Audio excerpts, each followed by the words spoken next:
WeWork no empezó como una estafa. Empezó como una idea brillante en el momento perfecto.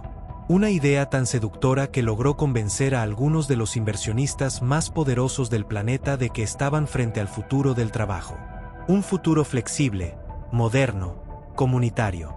Un futuro que, según su fundador, iba a cambiar para siempre la forma en la que el mundo entendía las oficinas.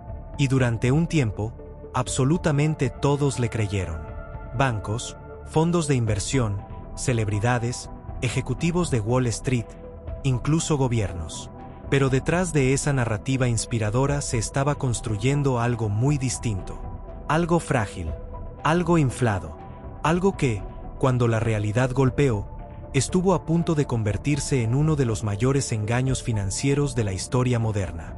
Esta es la historia de cómo WeWork pasó de ser la startup más cool del planeta a un símbolo de exceso, ego y fantasía financiera. La historia de cómo casi engaña a Wall Street, y de cómo su caída dejó al descubierto uno de los experimentos empresariales más peligrosos del siglo XXI.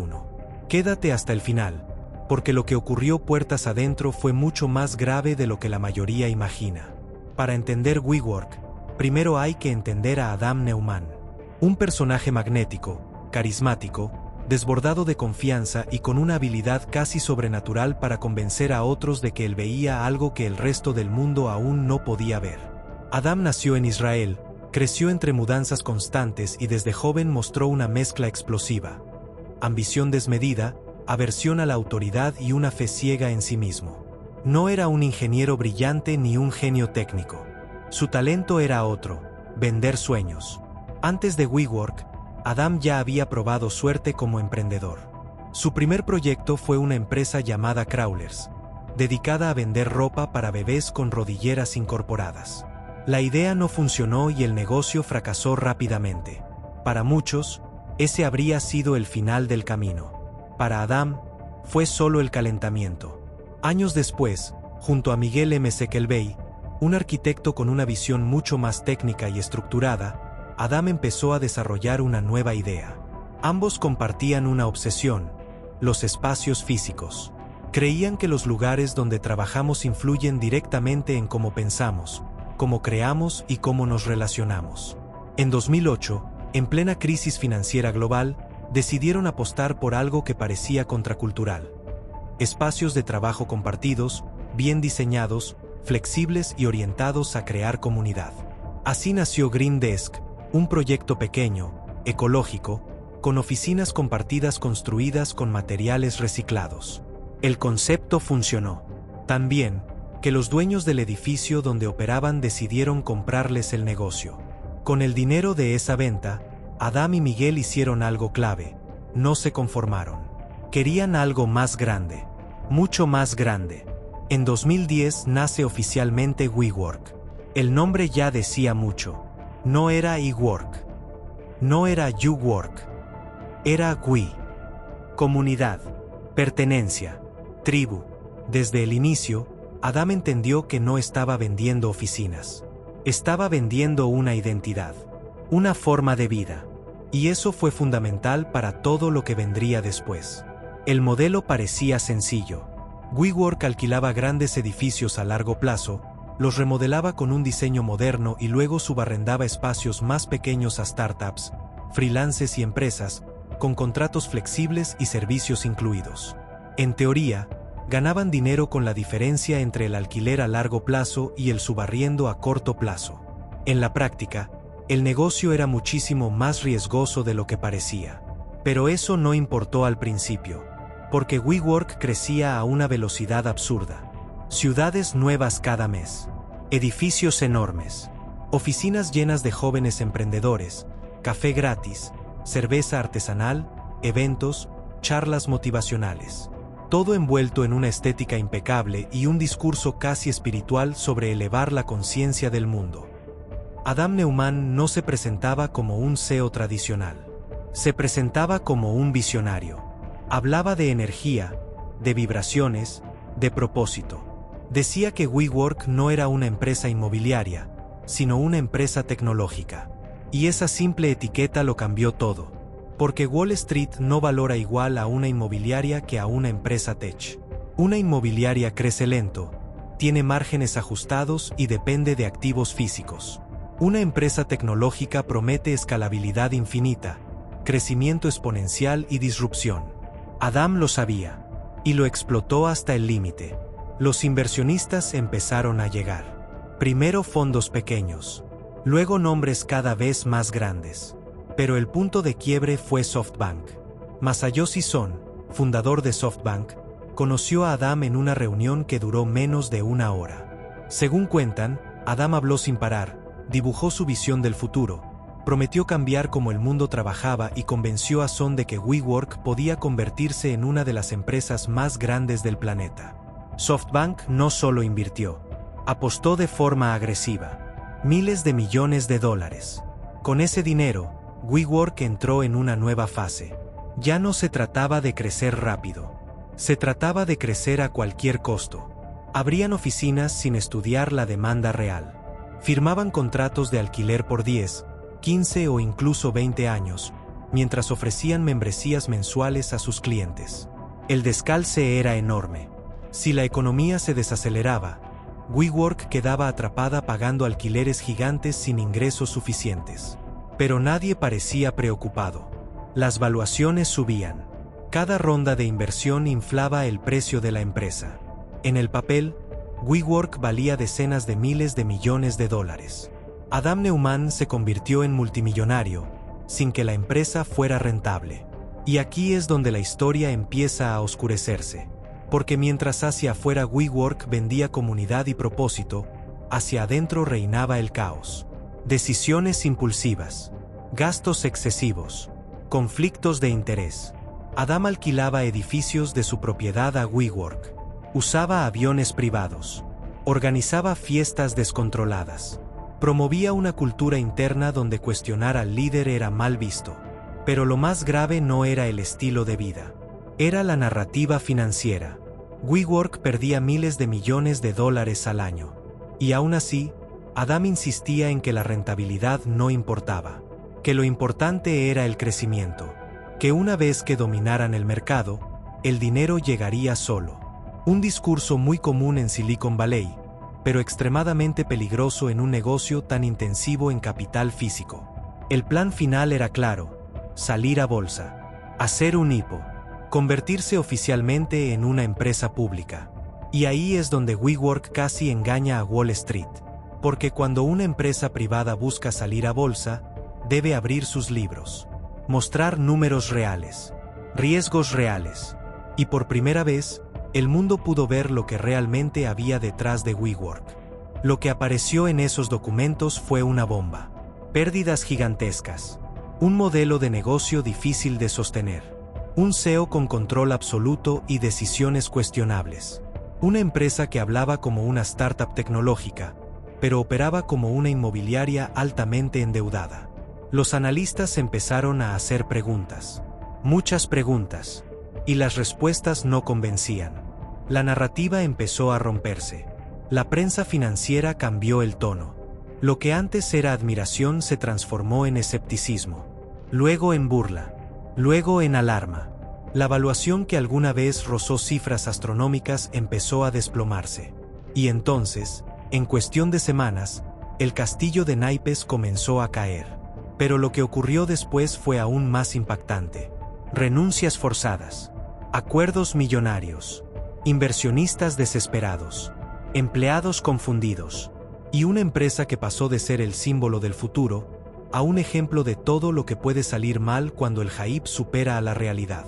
En la siguiente parte vamos a entrar de lleno en el momento exacto en el que Wall Street dijo basta, cómo Adam Neumann perdió el control de su propia creación y por qué WeWork se convirtió en una advertencia histórica para el mundo de las startups. El punto de quiebre llegó cuando los documentos previos a la salida a bolsa se hicieron públicos. Hasta ese momento, WeWork había vivido protegida por el entusiasmo privado de los inversionistas y por presentaciones cuidadosamente diseñadas para resaltar visión, crecimiento y comunidad. Pero Wall Street funciona con otra lógica. Ahí no alcanza con promesas. Ahí los números mandan. Y los números de WeWork eran difíciles de justificar. Las pérdidas no solo eran enormes, sino crecientes. Cada dólar nuevo de ingresos venía acompañado de un gasto todavía mayor. La empresa quemaba efectivo a un ritmo alarmante, y no había un camino claro hacia la rentabilidad. El problema no era solo cuánto perdían, sino cómo perdían. Gran parte del dinero se iba en expansión descontrolada, en alquileres a largo plazo que comprometían el futuro y en gastos operativos que parecían no tener límites. Los analistas comenzaron a preguntarse algo fundamental. Si WeWork no podía ganar dinero en un contexto económico favorable, con tasas bajas y capital abundante, ¿qué pasaría cuando el ciclo cambiara? Nadie quería ser el inversor que quedara atrapado cuando la música se detuviera. Pero el foco pronto dejó de estar solo en el modelo de negocio. Adam Neumann se convirtió en el centro del huracán. Los documentos revelaron prácticas que encendieron todas las alarmas. Adam había registrado la palabra We como marca personal y luego se la había vendido a la propia empresa por millones de dólares. WeWork alquilaba edificios que eran propiedad del propio Adam o de empresas relacionadas con él. Su control accionario le otorgaba un poder desproporcionado incluso después de la salida a bolsa. Si algo salía mal, los accionistas públicos tendrían poco margen de maniobra. Para Wall Street, esto no era una excentricidad. Era un riesgo sistémico.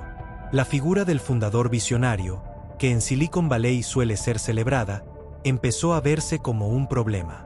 Adam no parecía dispuesto a rendir cuentas. Sus discursos eran cada vez más abstractos, más alejados de la realidad financiera. Hablaba de conciencia global mientras la empresa acumulaba pérdidas multimillonarias. El entusiasmo inicial del mercado se evaporó. Los bancos que debían liderar el IPO comenzaron a tener dificultades para encontrar compradores. La valuación esperada empezó a caer de forma dramática. De hablar de más de $40,000 millones, se pasó a cifras que eran apenas una fracción de eso. En cuestión de días, la salida a bolsa se volvió inviable. SoftBank, que había sido el mayor impulsor del crecimiento agresivo, se encontró atrapado. Había apostado tanto capital, y había defendido tanto públicamente a Adam, que una caída abrupta significaba un golpe directo a su credibilidad. Pero ya no había forma de sostener la ficción. La presión aumentó. Los medios comenzaron a publicar investigaciones internas. Exempleados hablaban de una cultura tóxica, de decisiones erráticas, de reuniones donde se tomaban resoluciones estratégicas sin ningún tipo de análisis. La imagen de WeWork como un lugar inspirador empezó a desmoronarse. Y entonces ocurrió lo inevitable. Adam Neumann fue forzado a renunciar como CEO. Para alguien que había construido toda su identidad alrededor de WeWork, aquello fue un golpe brutal. Pero lo más sorprendente no fue su salida, sino cómo salió.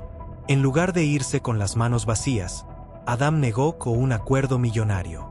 Vendió parte de sus acciones, recibió pagos por consultoría y conservó una fortuna personal gigantesca. Mientras tanto, miles de empleados veían cómo el valor de sus acciones se evaporaba. La narrativa pública explotó. ¿Cómo era posible que el fundador se fuera multimillonario mientras la empresa estaba al borde del colapso? Para muchos, ese fue el momento en que WeWork dejó de ser solo una startup fallida y pasó a convertirse en un símbolo de los excesos del capital de riesgo. Pero la historia no terminó ahí. Sin Adam al mando, WeWork intentó desesperadamente salvarse. SoftBank tomó el control efectivo de la empresa y lanzó un plan de rescate. Se cancelaron expansiones, se cerraron oficinas, se despidieron miles de empleados. La misión ya no era conquistar el mundo, sino sobrevivir. El discurso también cambió. Ya no se hablaba de elevar la conciencia global. Se hablaba de eficiencia, de costos, de real estate. Por primera vez, WeWork tuvo que aceptar públicamente lo que siempre había sido, una empresa inmobiliaria con un branding moderno. Sin embargo, el daño ya estaba hecho. La confianza se había roto. Para empleados, para clientes, para inversionistas. WeWork seguía operando, seguía generando ingresos, pero la magia había desaparecido. La empresa que prometía reinventar el trabajo ahora luchaba por justificar su existencia. Y lo más inquietante era que, en retrospectiva, muchas de las señales habían estado ahí desde el principio. El crecimiento sin control, La dependencia extrema del capital externo. La confusión entre visión y fantasía. La falta de límites claros entre el fundador y la empresa. Wall Street no fue engañado de la noche a la mañana. Fue seducido lentamente. Con historias bien contadas, con cifras maquilladas por el entusiasmo, con la promesa de ser parte de algo revolucionario. Hasta que llegó el momento en que la realidad ya no pudo ocultarse. WeWork se convirtió así en una advertencia. Una lección sobre lo que ocurre cuando el storytelling reemplaza al modelo de negocio. Cuando el carisma pesa más que la disciplina. Cuando el dinero barato permite postergar preguntas incómodas. Pero todavía falta el último capítulo. Porque años después, WeWork volvió a aparecer en los titulares. Esta vez, no por su crecimiento, sino por su colapso final. Un desenlace que terminó de confirmar que el problema nunca fue solo Adam Neumann, sino un sistema que premia el humo, hasta que el humo se disipa. En la última parte vamos a cerrar esta historia, entender qué pasó con WeWork después del escándalo, qué lecciones dejó para emprendedores e inversionistas, y por qué este caso cambió para siempre la forma en la que Wall Street mira a las startups visionarias. Después del escándalo, WeWork nunca volvió a ser la misma. Aunque siguió operando y logró finalmente salir a bolsa años más tarde, ya no lo hizo como el gigante disruptivo que prometía cambiar el mundo, sino como una empresa profundamente golpeada, con una valuación muy lejos de sus sueños originales. Aquella salida no fue una celebración, fue una rendición. Una aceptación pública de que el relato había sido mucho más grande que la realidad. La pandemia terminó de exponer todas las debilidades del modelo. Oficinas vacías, contratos de alquiler imposibles de romper y una demanda que se desplomó de un día para otro. Justo el escenario que los críticos habían advertido desde el principio. WeWork sobrevivió, pero a costa de recortes, renegociaciones y una pérdida casi total de la confianza del mercado. Mientras tanto, Adam Neumann reapareció con nuevos proyectos y con capital suficiente para volver a intentarlo. Para muchos, eso fue la prueba final de que el sistema no castiga el fracaso, sino que a veces lo recompensa. WeWork, en cambio, quedó como el recordatorio de que no todo lo que se presenta como tecnología lo es, y de que el crecimiento sin fundamentos sólidos puede ser tan peligroso como una mentira directa. Wall Street no fue engañado por un fraude clásico, sino por una historia tan bien contada que logró silenciar las dudas durante años. Pero cuando los números hablaron, el encanto se rompió. Y una de las startups más infladas de la historia se desmoronó frente a los ojos del mundo. WeWork no cayó solo por Adam Neumann. Cayó por un ecosistema que confundió visión con fe ciega, liderazgo con culto a la personalidad y promesas con resultados.